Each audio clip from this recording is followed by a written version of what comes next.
Let's begin with something honest. Your life, as it exists today, didn't just happen to you. It unfolded from patterns, from habits, from standards you've accepted, consciously or not. And that realization isn't meant to feel heavy. It's meant to feel empowering. Because if your current reality was shaped by repeated choices, then your future can be shaped the same way. That's not pressure. That's possibility.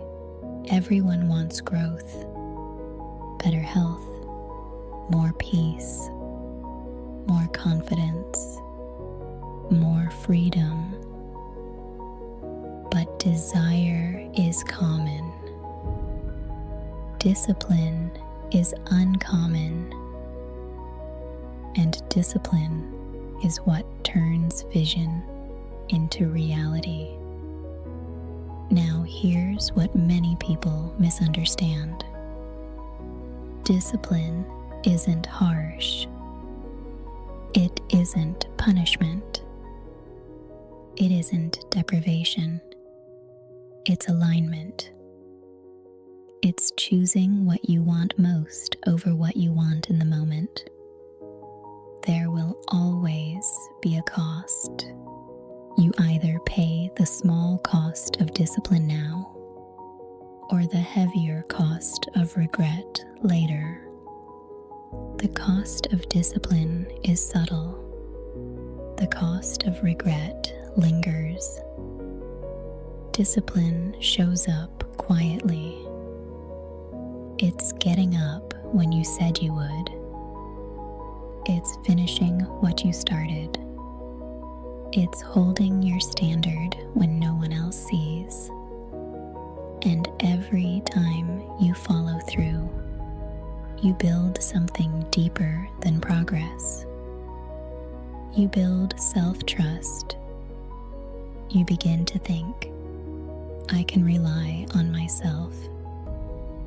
And that changes everything.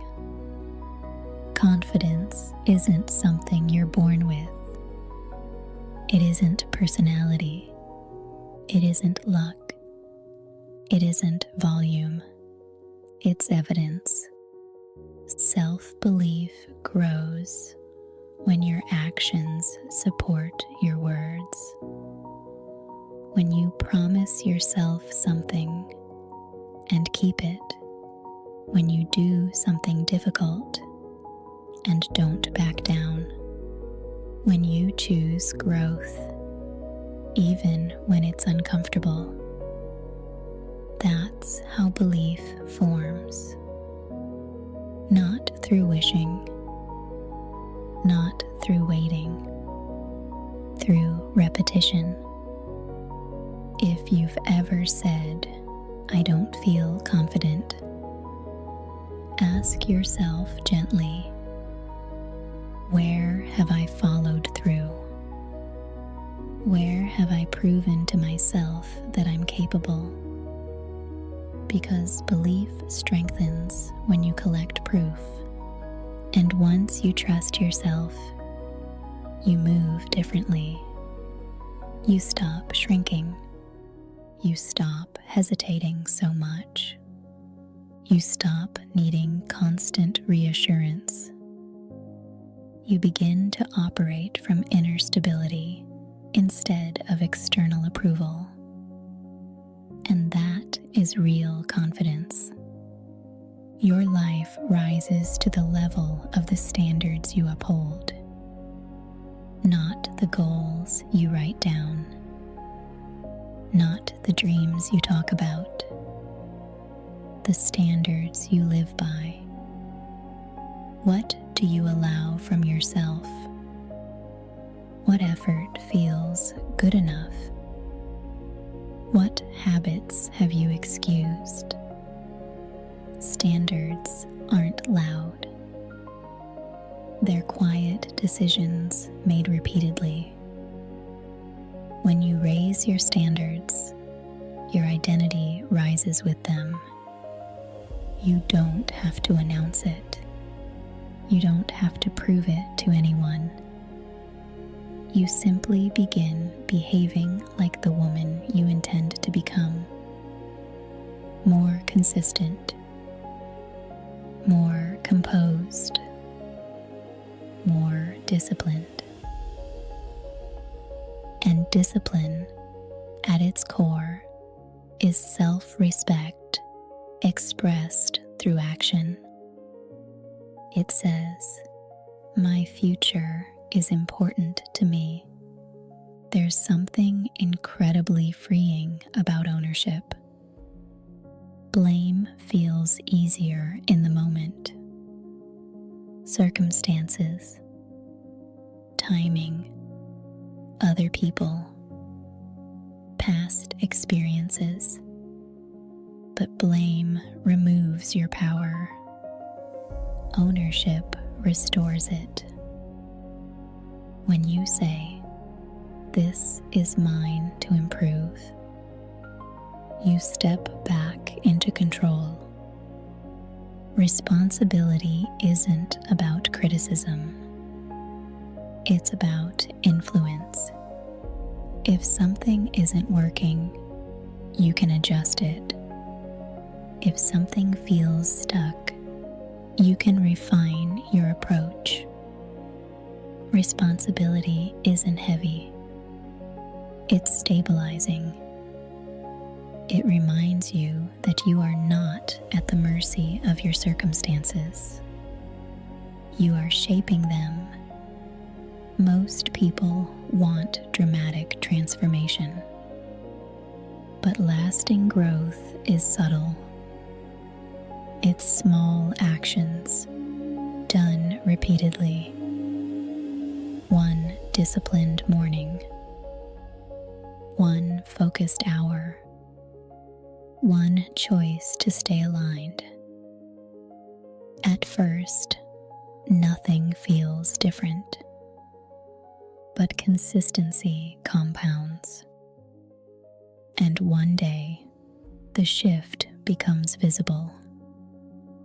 People may call it talent, or luck, or timing. But what they're witnessing is accumulated discipline. It's the result of choosing growth again and again. Consistency isn't flashy, but it is unstoppable. Discipline isn't only physical, it's mental. The way you speak to yourself matters. The ideas you absorb matter. The environment you remain in matters. If you constantly surround yourself with doubt, your belief weakens. If you guard your mind intentionally, your clarity strengthens. Be selective with what you consume. Be intentional with who influences you. Be mindful of your internal dialogue. Your mind is where belief is formed. Protect it. Nourish it. Challenge it. But don't neglect it. At some point, growth becomes less about goals and more about identity. Who are you choosing to become? Are you someone who follows through? Someone who honors commitments? Someone who grows through discomfort? Identity shapes behavior. When you decide, "I am disciplined," you begin acting in alignment with that. When you decide, "I am resilient," you respond differently to setbacks. This isn't about perfection. It's about consistency. You don't have to be extreme. You just have to be aligned. Over time, that alignment builds momentum. There will be days when it feels slow, when motivation fades, when progress feels invisible, when doubt resurfaces. That doesn't mean you're failing. It means you're building.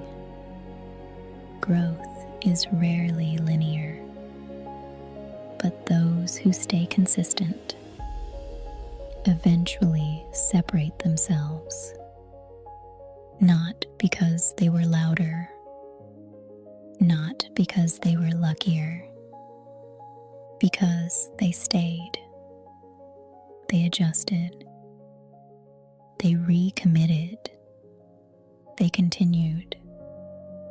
Time amplifies discipline. If you stay steady, the results compound. You don't need a dramatic reinvention. You need alignment. Choose discipline daily. Take responsibility calmly. Build belief through action. Raise your standards quietly. Protect your mind intentionally. And stay in the game long enough to see it compound.